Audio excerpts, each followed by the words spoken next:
Saudara-saudari, Injil kita pada hari ini diambil dari Injil Matius bab 8 ayat 1 sampai 4. Setelah Yesus turun dari bukit, banyak orang berbondong-bondong mengikuti dia. Maka datanglah kepadanya seorang yang sakit kusta. Ia sujud menyembah Yesus dan berkata, "Tuan, jika Tuan mau, Tuan dapat mentahirkan daku." Yesus selalu mengulurkan tangannya menjamah orang itu dan berkata, "Aku mau, jadilah engkau tahir." Seketika itu juga tahirlah orang itu dari kustanya. Lalu Yesus berkata kepadanya, "Ingatlah, jangan engkau memberitahukan hal ini kepada siapapun, tetapi pergilah, perlihatkanlah dirimu kepada imam, dan persembahkanlah persembahan yang diperintahkan Musa sebagai bukti bagi mereka." Demikianlah sabda Tuhan. Terpujilah Kristus.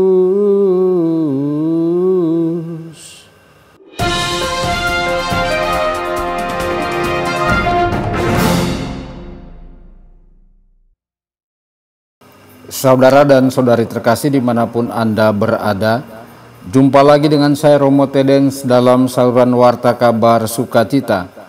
Semoga Anda semua dimanapun berada senantiasa dalam keadaan sehat dan bahagia. Saudara-saudari, setiap kali kita mau menerima sakramen pengakuan dosa, kita ingin kata-kata penderita kusta yang rendah hati dalam perikop Injil hari ini ada di bibir kita. "Tuan, jika Tuan mau, Tuan dapat mentahirkan daku." Yesus, Engkau dapat menyembuhkan aku dari penyakit yang membuatku sakit, dari dosaku. Tindakan iman penderita kusta ini sebanding dengan iman pencuri yang baik. Saat dipaku di kayu salib di samping Tuhan kita, dia berkata, "Yesus, ingatlah aku ketika Engkau masuk dalam kerajaan surga." Dalam setiap kasus, mereka melihat dengan mata iman, melebihi apa yang dikatakan oleh mata tubuh mereka. Ketika kita datang untuk mengakui dosa-dosa kita dengan mata iman, kita ingin melihat Yesus melampaui imam. Dia yang tidak hanya mengampuni dosa-dosa kita, tetapi juga menyembuhkan jiwa kita. Orang-orang Farisi bertanya kepada murid-muridnya, "Mengapa gurumu makan dengan pemungut cukai dan orang berdosa?" Yesus tidak takut dengan kusta kita. Yesus tidak takut akan dosa kita. Cintanya lebih kuat dari dosa siapapun. Tidak peduli seberapa besar. Yesus tidak takut bergaul dengan orang berdosa atau menyentuh penderita kusta. Kasih yang sama inilah yang menggerakkan firman untuk menjadi daging dan tinggal di antara kita. Dengan mengambil sifat manusiawi kita untuk dirinya sendiri, Yesus mengulurkan tangannya dan menyentuh kita. Ketika kita menyerahkan dosa-dosa kita kepada Yesus, Ia memakukannya di kayu salib, dan justru di kayu salib itulah kita menemukan dua hal: sifat sebenarnya dari dosa kita dan kasih tak terbatas yang mendorong Yesus untuk menjamah kita. Saudara-saudari, Yesus ingin penderita kusta disembuhkan. Yesus juga ingin kita sembuh, bersih dan utuh. Melalui tangan imam, Yesus mengulurkan tangannya sendiri dan meminta kita untuk menjadi bersih, agar kita tidak tetap dalam dosa kita.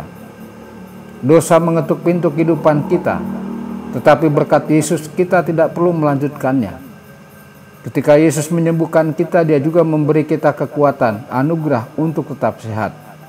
Dia menyembuhkan kita sehingga kita dapat dengan bebas berjalan bersamanya dan meneladani Dia dalam hidup kita. Tetapi apakah kita ingin mengesampingkan semua dosa kita? Mantan penderita kusta mana yang ingin kembali ke kustanya? Pada akhirnya, hatilah yang harus dibersihkan melalui doa yang terus-menerus, penerimaan sakramen-sakramen, dan usaha yang sungguh-sungguh untuk melakukan apa yang kita tahu menyenangkan Tuhan. Tuhan Yesus memberkati dan menyertai Anda semua. Sabda Allah adalah kebenaran. Sabda Allah adalah kehidupan.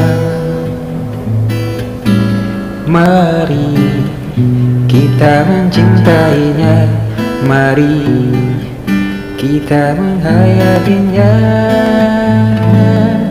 Ya Tuhan yang ku muliakan, sabdamu angkat resahku.